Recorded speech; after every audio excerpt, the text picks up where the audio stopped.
Very good morning, all of you. We are here with similarity. This is exercise 2.3 and we are going to do some basics about exercise 2.3. आपण शिकणार आहोत angle bisector theorem आणि converse of angle bisector theorem. मित्रांनो, angle bisector, बायसेक्टरचा अर्थ काय? Bisect करणे म्हणजे दोन इक्वल तुकडे करणे. बायसेक्ट करणे म्हणजे दोन इक्वल तुकडे करणे. उदाहरण जर द्यायचं झालं, हा एक ट्रायंगल आहे, बरोबर. ही जी लाईन चालली का नाही बीएम, ही बीएम लाईन काय करते माहिती आहे का? डायरेक्ट दोन तुकडे करते अँगल बीचे. अँगल बी असा होता ना, ह्याचे डायरेक्ट दोन तुकडे. आता मी ह्याच्यावर हे स्क्रीन आहे, मी मारू शकत नाही. व्हाईट बोर्डाचं तुम्हाला माहिती आहे, अख्खा बोर्ड आलेला असतं मी. पण हे डायरेक्ट दोन तुकडे करते. म्हणजे काय, लक्षात घ्या. एक्झाम्पल देतो. आधी जर समजा हा 60 डिग्रीचा होता का नाही, आधी समजा 60 डिग्रीचा आहे, ही लाईन काय करते माहिती आहे का? डायरेक्ट इकडे 30 करते, इकडे 30 करते.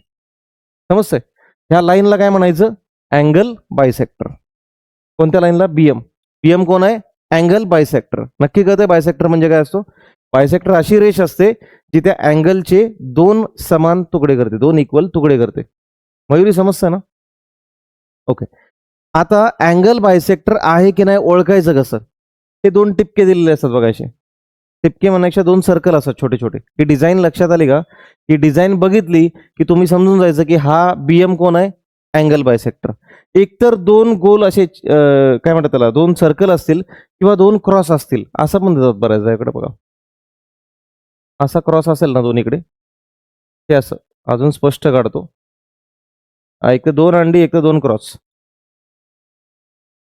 दोन क्रॉस असतील तरी सुद्धा त्याला काय समजायचं तुम्ही? Angle bisector. राहील लक्षात?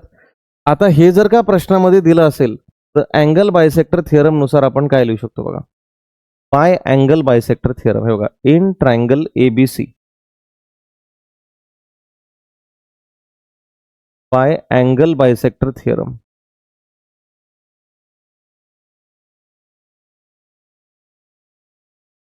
आपल्याला आधीपासूनच बायसेक्टर दिलेला आहे, मग आपण हा थिअरम वापरतोय. थिअरम कसा वापरायचा बघा. जिथून हा बायसेक्टर चालू होतो ना, तिथून वापरायला चालू करायचं.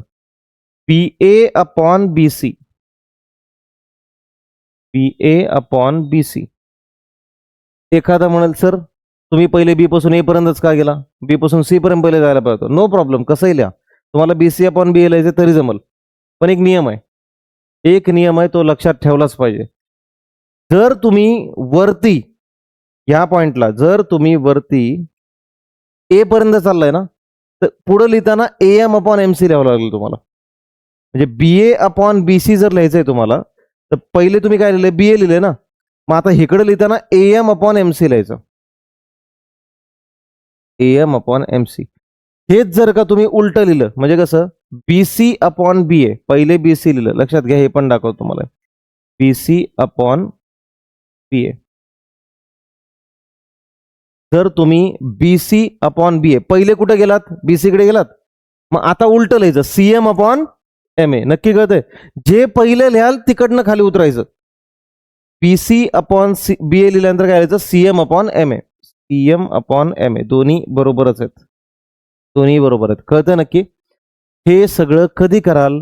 जेव्हा अशी डिझाईन दिसेल, जेव्हा हे क्लिअर आहे की अँगल बायसेक्टर दिलाय. अँगल बायसेक्टर जर दिला असेल तर हे काम करायचं. नक्की काय आलंय? Converse of angle bisector theorem. मित्रांनो, कन्व्हर्स म्हणजे उलटा थिअरम. कन्व्हर्स म्हणजे उलटा थिअरम. उलटा म्हणजे नेमकं काय? आता बघा, डिझाईन आहे का इथे? डिझाईन नाही आहे इथे. आता काय केलं पाहिजे? डिझाईन नसेल तर काय करणार आपण? लक्षात घ्या.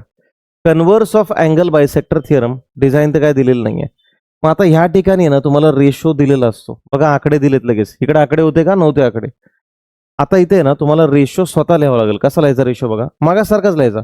तुम्ही जस्ट एक रेशो काढा. टेकिंग रेशोज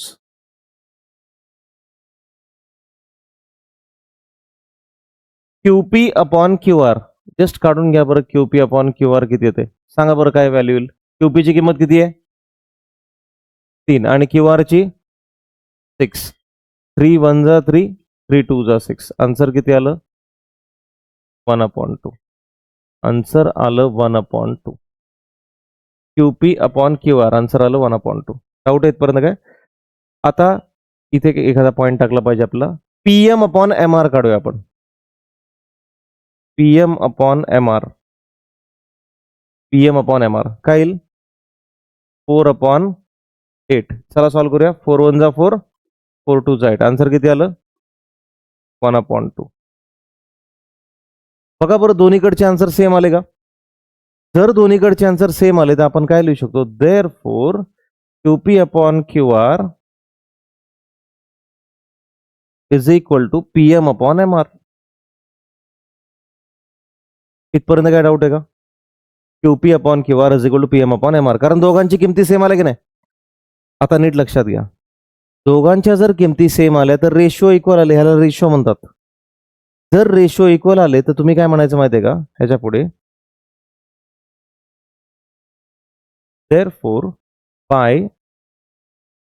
कन्व्हर्स ऑफ हा शब्द वापरायचा. कन्व्हर्स म्हणजे उलटा थिअरम असतो. हा सरळ थिअरम होता की जिथे बायसेक्टर दिला होता, तिथं बायसेक्टर दिलेला नाहीये, त्यामुळे हा शब्द वापरायचा. Converse of angle bisector theorem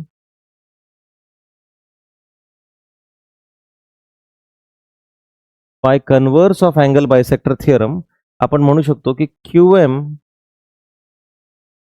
is the bisector of angle PQR of triangle PQR. आता तुम्ही लक्षात घ्या नीट. हे बघा, मला म्हणायचंय काय, जर तुम्हाला बायसेक्टर आधीपासून दिला असेल, कसं कळतं बायसेक्टर दिलाय की नाही सांगा मला? डिझाईन टिपके, एक तर 2 अंडी असतील इकडे किंवा 2 क्रॉस असतील. जर बायसेक्टर आधीपासून दिलाय तर सरळ सरळ अँगल बायसेक्टर थिअरम वापरा. तो कसा वापरायचा? ह्या बायसेक्टर पासून सुरुवात करायची. BA upon BC AM upon MC simple, किंवा BC upon BA CM upon MA.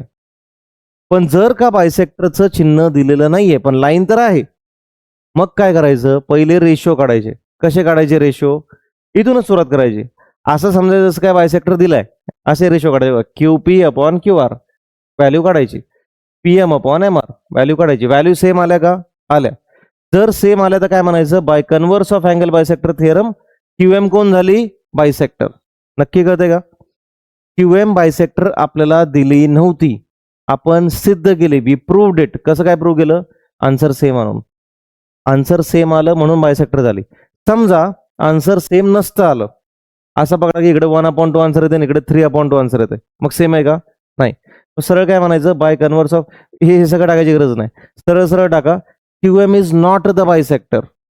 Bisector नाहीये. नक्की कळतंय? बघा प्रश्नामध्ये जर का तुम्हाला बायसेक्टर दिला, मी तुम्हाला शॉर्टकट सांगतो. आता हे बघा, शॉर्टकट सांगतो, हे लक्षात कसं ठेवायचं. प्रश्नामध्ये जर का बायसेक्टर दिला तर तुम्ही लिहायचा रेशो. हा रेशो. आणि जर प्रश्नामध्ये रेशो दिला तर तुम्ही काय म्हणायचं? बायसेक्टर आहे. उलट. बायसेक्टर दिला तर रेशो लिहा. रेशो दिला म्हणजे रेशो देत बसणार नाहीत हे लोक. आयतं भेटणार नाही काय? रेशो तुम्हाला तयार करावं लागेल. आयतं नाही भेटणार तुम्हाला, असं थोडी काढून देणार. हा 1/2 तुम्हाला फक्त अशी मापं देतील. कळतंय? तुम्हाला रेशो जर दिला तर तुम्ही काय म्हणायचं? मग हा काय झाला लगेच? बायसेक्टर. रेशो दिला तर बायसेक्टर, बायसेक्टर दिला तर रेशो. काय लक्षात? रेशो दिला तर बायसेक्टर आणि बायसेक्टर दिला तर रेशो. ओरिजिनल थिअरम काय म्हणतो? आम्ही बायसेक्टर देऊ, तुम्ही रेशो लिहा. डुप्लिकेट म्हणजे उलटा थिअरम काय सांगतो? रेशो पण तुम्हीच तयार करा आणि त्याच्यानंतर ठरवा. जर रेशो इक्वल आला तर काय म्हणा तुम्ही त्याला? बायसेक्टर. क्लिअर आहे? आता ह्याच्यावर गणित करूया आपण. हे बघा, सगळ्यात पहिलं गणित आहे. प्रश्न नीट वाचूया आपण. हे बघा काय दिलंय? Given below are some triangles and length of the triangles line segments. Identify in which figures ray PM is the bisector. Ray PM is the bisector of angle QPR. आता मला सांगा, डिझाईन दिली आहे का? दिले डिझाईन म्हणजे bisector दिलाय का? नाही दिलाय. म्हणजे हा कोणता थिअरम वापरला पाहिजे आपल्याला? कन्व्हर्स वाला थिअरम आहे की नाही? डिझाईन नाही म्हटल्यावर कन्व्हर्स वाला थिअरम. आपल्याला रेशो काढावं लागतील पहिले. चला रेशो काढूया पहिले. कसं, कुठून काढायचे रेशो सांगा? कोणत्या पॉईंट पासून चालू करायचं? P पासून. PQ upon PR. चला काढून बघूया आपण इकडे. बघा, इन ट्रायंगल PQR म्हणा.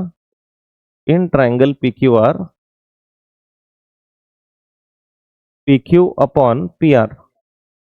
चला PQ ची किंमत सांगा पटापट. 7. PR ची किंमत 3. बरोबर.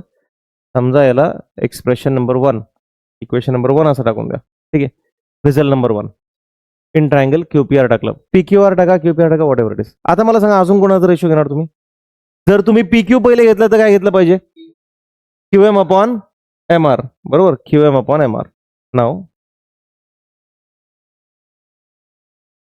QM upon M R is equal to, मित्रांनो क्यूएम अपॉन एम आर सांगा. चला क्यूएम ची किंमत किती? 3.5. एम आर ची किंमत 1.5. बघा बरं इक्वल आहे का? आहे का? दिसते सेम? सेम तर नाही दिसत आहे. सेम दिसतंय का? पण आता आहे का? एक मिनिट. हा, इथं थोडस तुम्हाला सोडवावं लागतं. सोडावं लागत नाही, सोडवावं लागतं ना. नाही तर काही लोक 2 मिनिटात बघतात, अरे 7/3 हे अजिबात मॅच होत नाही, द्या सोडून. पॉईंट मध्ये दिले ना तुम्हाला, थोडंसं याला सिम्प्लिफाय करावं लागेल तुम्हाला. आता काय करायचं नीट बघा, तुम्हाला सांगतो. 3.5 1.5 तुम्ही याला असं लिहू शकता, QM upon M R is equal to 3.5, त्याला इंटू 10 करा, कलर चेंज करतो जरा, इंटू 10 करा, 1.5 त्याचा पॉईंट काढून टाकूया आपण, इंटू काय करा, 10 करा. बरं का बरं 10 ने मल्टिप्लाय करायचं? पॉईंट नंतर किती आकडे आहेत राईट साईडला? एकच आकडा आहे. ह्या पॉईंटच्या उजव्या बाजूला एकच आकडा आहे, इकडे पण पॉईंटच्या उजव्या बाजूला एकच आकडा आहे. एक आकडा असेल तर 1 0 असं लक्षात ठेवायचं. 1 0 म्हणजे 10, 2 0 म्हणजे 100, 3 0 म्हणजे 1000. कळतंय मी काय म्हणतो? पॉईंट नंतर एकच आकडा आहे म्हणून 1 0, म्हणून 10 ने मल्टिप्लाय केलं. जर पॉईंट नंतर असं असतं 3.57, आता किती आकडे झाले? 2 आकडे, म्हणल्यावर मी डायरेक्ट 100 ने मल्टिप्लाय केलास. पण एक आणखीन नियम लक्षात ठेवा, ज्यानं वर मल्टिप्लाय करताय त्यानंच खाली करायचं. म्हणजे असं जमणार नाही बरं का, वरती 100 न केले आणि खाली 10 न केले. ह्याला पण 100 न करावं लागेल मग तुम्हाला. राहील लक्षात तुम्हाला? भले याला पॉईंट नंतर एक आकडा आहे, तुम्हाला 100 नच करावं लागेल. जे वरती कराल तेच खाली करायचं. सध्या एक नियम लक्षात ठेवा, पॉईंट नंतर एकच आकडा, त्यामुळे 1 0, 1 0 म्हणजे 10. आता उत्तर काय येतं नीट बघा. हे बघा, QM upon M R is equal to 3.5 into 10 केल्यानंतर मित्रांनो काय येईल? 35. 3.5 इंटू 10 35. 1.5 इंटू 10 काय येणार? 15. पॉईंट निघून जातो. आपण 10 ने मल्टिप्लाय का केलं? पॉईंट काढून टाकण्यासाठी केलं. पॉईंट निघून जातो. आता वरती 35 आणि खाली 15, हे दोघंही नंबर 5च्या टेबलमध्ये येतात बघा. 5 ने डिवाइड करा. 5 3 जा 15, बरोबर, आणि 5 7 जा 35. काय आलं बघा बरं? QM upon M R is equal to 7 upon, equation number 2. बघा बरं, फर्स्ट आणि सेकंड रिझल्ट नंबर कसा आहे? सेम आहे की नाही? इकडे पण 7/3, इकडे पण 7/3. फ्रॉम 1 and 2 तुम्ही काय लिहू शकता? From 1 and 2 PQ upon PR, PQ upon PR is equal to QM upon MR. आहेत की नाही इक्वल? इकडचा आन्सर आणि इकडचा आन्सर इक्वल आहे, बरोबर. जर इक्वल असेल तर आपला थिअरम काय सांगतो? बाय कन्व्हर्स, हा शब्द लक्षात ठेवायचा तुम्हाला. Converse of angle bisector theorem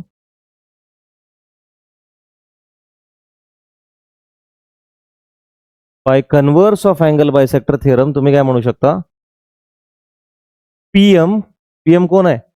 bisector. PM is the bisector of angle QPR. Angle QPR. मगाशी मला वाटतं मी ट्रायंगल टाकलंय का? टाकलंय, ट्रायंगलच टाकलेलं दिसते. हा, इथं काय टाकलं पाहिजे तुम्हाला? QM is the bisector of angle PQR. Angle PQR. काय लक्षात? हा हा हा,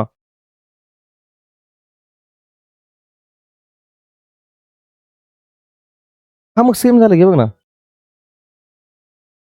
कुठलं? हा, 7/3 ला याने याला डिवाइड केलं.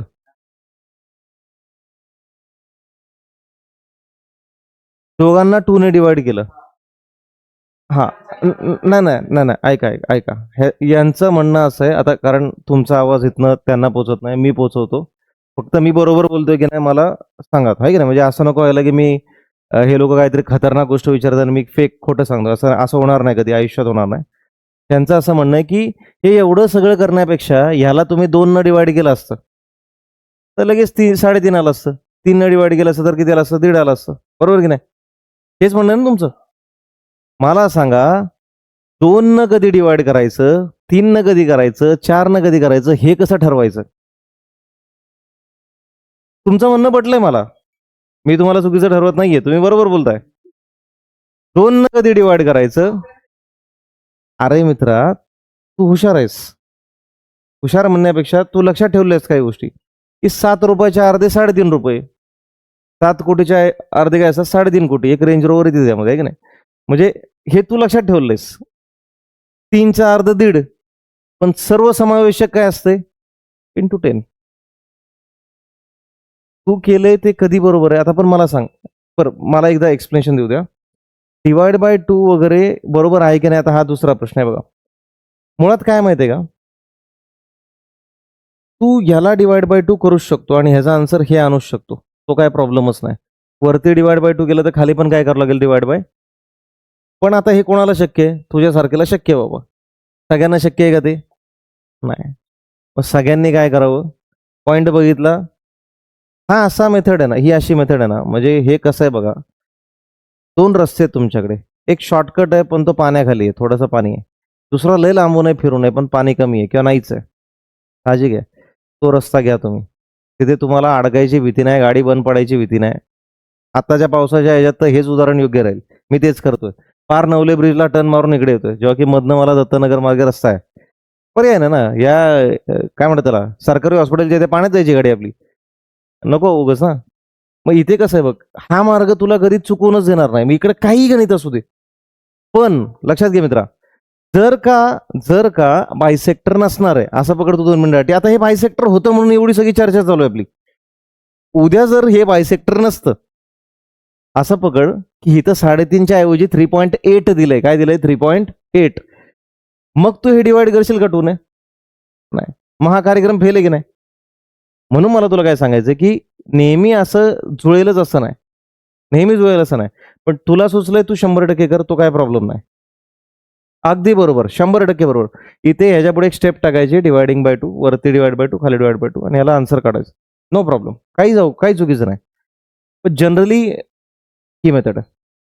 पॉइंट नंतर आकडे आले की जेवढे आकडे तेवढे शून्य. राहील लक्षात? डाऊट आहे? अजून गणित करू. अजून आहेत आपल्याकडे. हे बघा. चला पटापट. इन ट्रायंगल PQR, RPQ काही म्हणा, ट्रायंगलचं नाव काय प्रॉब्लेम नाही. इन ट्रायंगल PQR सगळ्यात पहिले रेशो घ्यायचा. Taking ratios. चला कुठून घ्यायचं रे रेशो? पटापट सांगा. PR upon PQ. चला घ्या PR अपॉन PQ. किती होतं? 7/10. Result number 1. घ्या दुसरा रेशो. कुठून घ्यायचा? MQ. RM upon MQ. किती येणार रे? 6/8. बरोबर. प्रथमदर्शी हे दोन्ही सेम दिसत आहेत का? नाही दिसत आहेत. पण ह्याच्यामध्ये काहीतरी काम करण्यासारखं आहे. का बरं काम करण्यासारखं आहे सांगा? दोघंही 2च्या टेबलमध्ये येतात. येतात की नाही? चला पटापट कट करू. 2 3 जा 6, 2 4 जा 8. किती आले? 3/4. एवढं सिम्प्लिफाय करून सुद्धा हे सेम दिसत आहेत का? मग सेमच नाहीत म्हणल्यावर काय लिहायचं इकडे बघा. Therefore PR upon PQ is not equal to RM upon MQ. Not इक्वलला असं टाकायचं. इक्वल टूला डायरेक्ट कट करायचं, म्हणजे नॉट इक्वल. हे दोन्ही इक्वल नाही आहेत. देअरफॉर PM बायसेक्टर आहे का रे? नाहीये मग bisector. PM is not the bisector of angle कोणता? RPQ किंवा QPR. QPR. नक्की कळतंय? डाऊट आहे का कोणाला? व्हॅल्यू इक्वल नाही आली की डोक्याचा तापच संपला. पण डायरेक्ट लिहायचं की it is not the bisector. Clear एकदम? आता पुढचं गणित बघा. चला पटापट पुन्हा एकदा in triangle P Q R. Taking ratios. बोला चला पटापट. P R upon P Q म्हणजे काय येईल 10/9 इक्वेशन नंबर 1. इक्वेशन आहे रिझल्ट नंबर 1. हा पुढे R M upon M Q किती 4/3.6. थांबा इथं काहीतरी गडबड दिसते. पॉइंट आलाय की नाही मग आपल्याला काहीतरी सोडवावं लागणार आहे. पॉइंट नंतर खाली किती आकडे आहेत एक आकडा. एक आकडा म्हणजे 1 0 म्हणजे कितीने मल्टिप्लाय करायचं 10 करायचं. काय लक्षात 10 करायचं. वरती तर पॉइंट पण नाही पण बिचारा त्याला पण 10 करावं लागेल तुम्हाला. इकडे बघा R M upon M Q. मी तुम्हाला मागाशीच सांगितलं जे तुम्ही खाली मल्टिप्लाय कराल त्यानंच वरती करावं लागेल. पॉइंट असो नसो किती असो खाली ज्यानं मल्टिप्लाय त्यानंच वरती मल्टिप्लाय. मल्टिप्लाय करून आपण पॉइंट काढून टाकत असतो. इकडे बघा आता काय होईल 4 × 10 किती आलं 40. 3.6 × 10 किती आलं 36. पॉइंट निघून गेला ना. पॉइंट निघून गेला सरळ सरळ. मागाशी पण पॉइंट निघून गेला बघ क्या तर कुठे गेलं. 10 ने मल्टिप्लाय केलं की 35 झालं डायरेक्ट 15 झालं ना. पॉइंट काढण्यासाठीच तर आपण मल्टिप्लाय करतोय. कोणत्या टेबलमध्ये येतात रे दोघं 9च्या टेबलमध्ये 40 कुठे येते 4च्या टेबलमध्ये. 4 10 जा 40 4 9 जा 36 10/9. बघा 10/9 10/9 मॅच होतंय. पुढची प्रोसेस सांगा बरं काय लिहायची. Therefore P R upon P Q is equal to R M upon M Q from 1 and 2. From 1 and 2. इथपर्यंत काय डाऊट आहे. ह्याच्या पुढे बघा देअरफॉर बाय कन्व्हर्स हा शब्द लिहायला विसरायचा नाहीये. Converse of angle bisector theorem.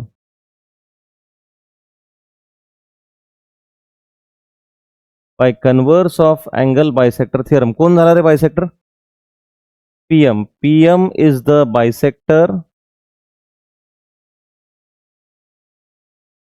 Of angle QPR.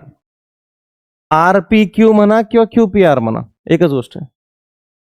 कळलंय नक्की सगळ्यांना. छापा पटापट. चला आज एवढं शिकूया उद्या परत बाकीचं बघूया. पहिला प्रश्न संपलाय आपला.